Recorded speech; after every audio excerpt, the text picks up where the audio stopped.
wakati. Okay, kwa majina naitwa Ana Gombera, ni mfanyabiashara.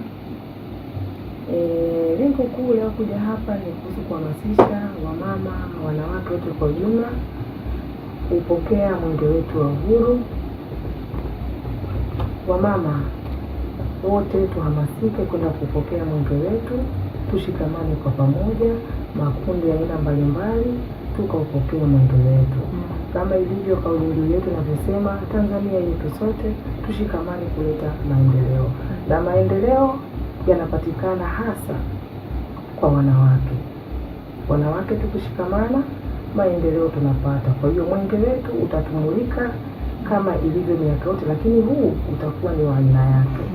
Kwa hiyo wakina mama mlioko majumbani, maofisini, makazini, tarehe yetu hiyo 19 sote tujumuike kwa pamoja kupokea mwenge wetu, tukaulaki, na kwa uwezo wa Mwenyezi Mungu kwa mwaka huu mambo yatakuwa lele. Haya, tukija kwa Sofia Cherukanya, mimi ni mjasiriamali kata ya Bwelimbu. Leo mimi nimekuja kuhamasisha wakina mama wenzangu. Tunapoitwa, hebu tujaribu kuitika. Usiseme kwamba hao wakina mama ni wale wanaojulikana. Yaani hakuna mwanamke ambaye anajulikana na ambaye hajulikani. Wote tunahitajika twende tukauone mwenge. Unapotoka nyumbani kwako unaenda kwenye watu wengi, kuna mambo unajifunza. Kuna fursa mbalimbali zinatokea kwenye mkusanyiko watu kama hizo. Unakuta wenzako wanafanikiwa, unajiuliza wamefanikiwa vipi? Kumbe wenzako kila wanaposikia mbiu ya mgambo wanatoka. Wewe ukisikia unasema hao ni wakina na Gombera, ni wakina Sofia Cherukanya ndio wanatakiwa kwenda. Yaani wewe mama wa Magindu, wa wapi, wa Pingo, unatakiwa uje. Huko Mbuyuni, sijui wapi, wote mtoke mje ili tujifunze mambo mbalimbali kupitia mwenge wetu wa uhuru.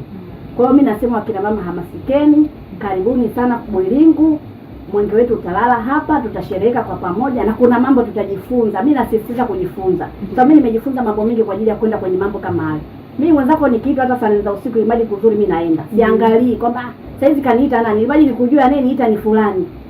Ameniambia kuna dili ambalo linawezekana na watu wengine wanaenda. Mimi naenda. Kwa hiyo kina mama jamani, tutokeni, tusijirudishe nyuma. Na ukimwezesha mwanamke umewezesha jamii yote kwa ujumla.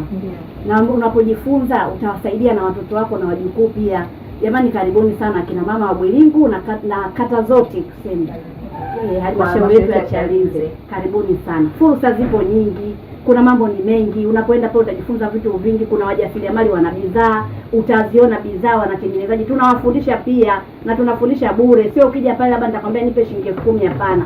Ukija pale kwenye mwenge ukinikuta Cherukanya na bidhaa zangu, ukiniuliza haya mafuta umetengenezaje, nitakuelekeza jinsi ya kutengeneza na jinsi ya kutumia. Kwa hiyo karibuni sana.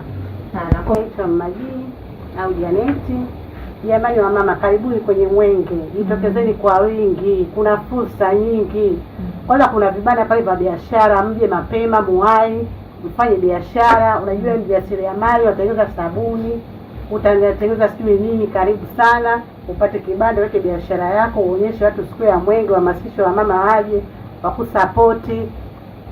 Na vitu kama hivyo. Kwa karibuni sana kwenye mwenge. Kuna fursa nyingi. Jamani, kuna viongozi kwenye kiti katika makundi yenu, hamasisheni basi wanawake wenzenu mje kwa wingi, mjitokeze.